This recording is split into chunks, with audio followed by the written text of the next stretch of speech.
It's one thing to have a 401k with your added beneficiaries, but how do you protect your assets in case of death or disability when you begin to own homes and cars? And what do you do if you own something in another country? These are all questions I've been asking myself over the last few years, and I've found the answers that work for me. Today, I'm going to share that information with you. Hi, my name is Nicole. Welcome to my channel, Travel to Money, where I share about how to travel, adventure, and have fun on the road to financial independence, especially if that road is leading you to Spain. So as I jump in, just a friendly reminder that I'm not a financial advisor and everything I share in this video is just my opinion for my personal situation.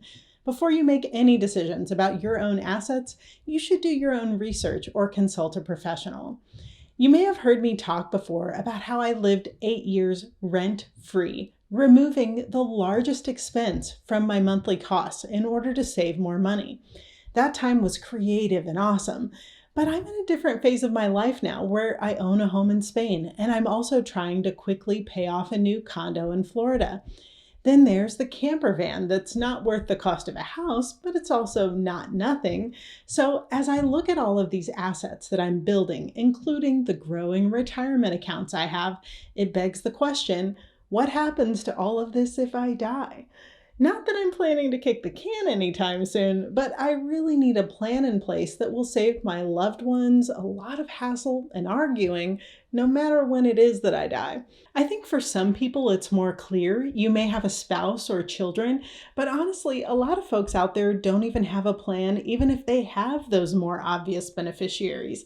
And if it's not specifically in place according to the laws of whatever land you live in, it could be difficult to navigate.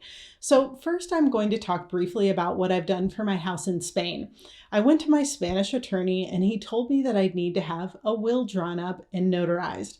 In order to leave my possessions to a specific person or persons in the US, I'd need their name, date of birth, US Social Security number, US address, a copy of their passport identification page, and their email address.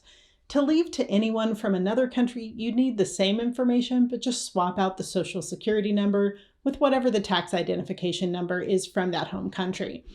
I have my home and car in Spain, and I just have all of my possessions in Spain left to one person to keep it simple. The cost to have a will drawn up with my attorney was €150. He had it drawn up on a document that had Spanish on one side and the English translation on the other side. Then we had to have an appointment with the notary, where the notary confirms all of what the document says with me, and then myself and the notary sign the document. My attorney made a copy for me as I was leaving, and he keeps a copy on hand as well. I will say that when looking into the will, he was doing research about the laws of my own country. There's a chance that you could have laws in your home country that may limit who you can leave what items to in another country. Your attorney should look into that for you if you are having a will drawn up in Spain. Okay, so with growing assets in the US, I had an idea of what I wanted to do to protect them, but recently, as I'm making big progress toward my financial independence goals and accumulating assets in the US, I really wanted a professional to look over my plan with me.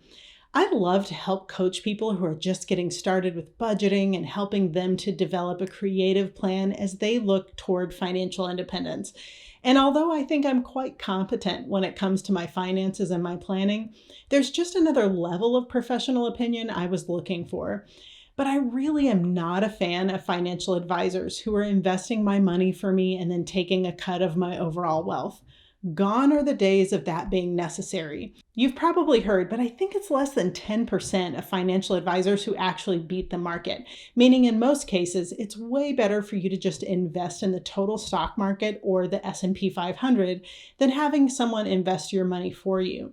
Not only will you generally come out ahead, but it also saves you those fees, which can add up to a lot of money you're missing out on in your retirement. But if you're like me, you may still want a pat on the back or some specific advice from someone who actually works in finance. So a few months ago, while I was folding my laundry in Florida, I was listening to a YouTube video where they were interviewing someone who actually started a business where you can hire for a flat fee hourly rate a fiduciary financial advisor. A fiduciary is just someone who, by law, must manage your money in a way that is beneficial for you and not them. So I saved that video, and when I was ready, went back to check out this website where I was able to use a sorting feature. I specifically wanted someone with expertise in estate planning and with focus on the FIRE movement, which stands for Financial Independence, Retire Early. I read a few profiles and selected the advisor I wanted to meet with, booked a video appointment, and paid $150. Most of the advisor rates seem to be between $150 and $250. If you want to check out the site, I have an affiliate link in my description. I'm not sponsored or employed by them, but I do get a commission if you decide to use their services like I did. So I obviously wanted to make the most of this meeting, and prior to the call, I opened up a spreadsheet and completed a statement of my net worth.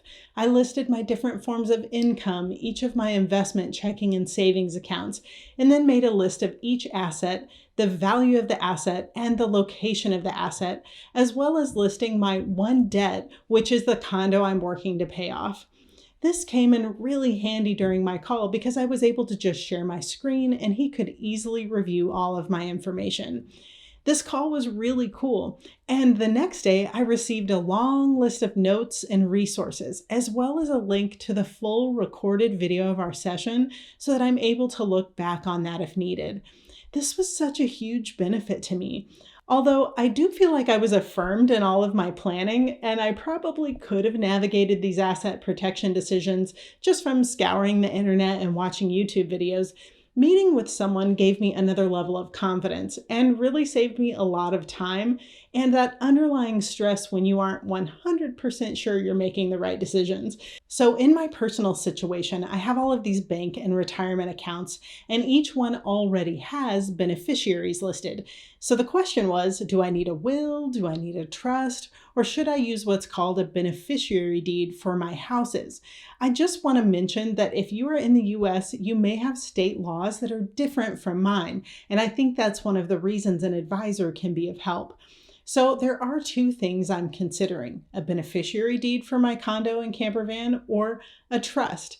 These two things are not the same, so I just want to explain the differences. Let's start with a beneficiary deed because it's more simple and straightforward. This is also commonly referred to as a transfer on death deed. The name actually summarizes exactly what it is.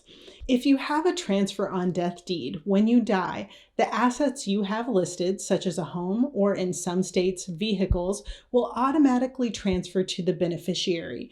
Your death is the event that triggers this, so this does not work if you were alive but not able to make decisions for yourself. We'll get into that later. This is specifically real estate assets that transfer when you die. To my knowledge, this isn't replacing a will, which might go into more detail about personal items like jewelry that you might want to leave to someone. More than half of the US states allow for transfer on death deeds. You can do a quick Google search to see if your state is listed. My state of Florida seems to be a bit confusing on Google. It is listed on some sites as legal in the state of Florida and not listed on others, so I'm going to need to dig a bit deeper. The nice thing about this beneficiary or transfer on death deed is that you can fill out a free template online using easy to follow instructions, and then you can take it to have it notarized without costing you an arm and a leg. As a matter of fact, as soon as I get back to the US, I'm going to go ahead and do this for my condo until I work on having a trust established, just because it's so easy. And if I get hit by a bus in the next month or so, at least my family and friends won't have to worry about probate. So the other option, and the one I will likely go with for the long term because of the many benefits, is having a trust established. A trust is a little bit more expensive to put in place, but worthwhile for a lot of reasons. A trust can include your last will and testament, and can also include a living will, which lets people know your healthcare wishes if you are unable to care for and make decisions about your own well-being.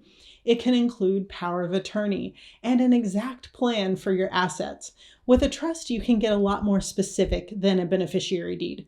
For example, a beneficiary deed transfers ownership of your house directly to the beneficiary upon your death. There are no stipulations. But let's say you want to leave your house to someone, but you need them to meet certain requirements first.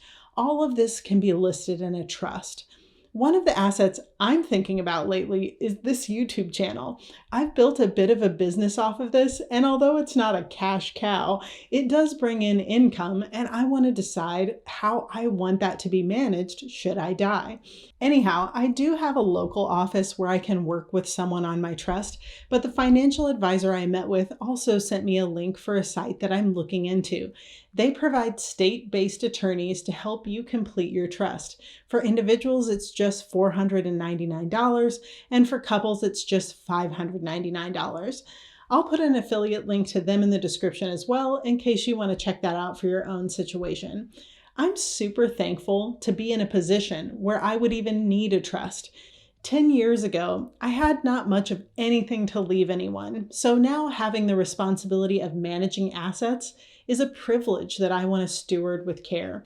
Here's a video about my plans to pay off my condo in 6 years, which you should definitely check out to see how adding some extra payments can pay off your house years early.